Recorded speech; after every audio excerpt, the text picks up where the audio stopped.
In this Argos Support video, we will show you how to perform cleaning and maintenance on a Nutribullet juicer. Always ensure the motor base is unplugged before you perform any cleaning and maintenance. To disassemble the juicer for cleaning, start by removing the pitcher from under the spout and close the spout cover.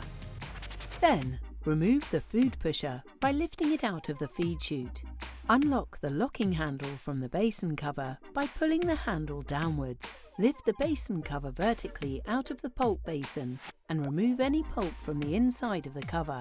Gently lift the sieve out of the pulp by gripping the top edges, being careful not to touch the sharp teeth on the base of the sieve.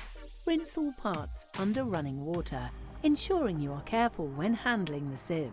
We recommend using the cleaning brush to scrub the sieve under running water. It is important to clean the sieve as soon as you're finished using it to prevent build-up, which is difficult to scrub. If the sieve becomes difficult to scrub, we recommend leaving it to soak for 30 minutes before cleaning again. Finally, wipe down the motor base with a clean damp cloth. Once everything is clean, you can assemble the juicer. Please watch our video on how to do this if you need help. Your Nutribullet juicer is now ready to use.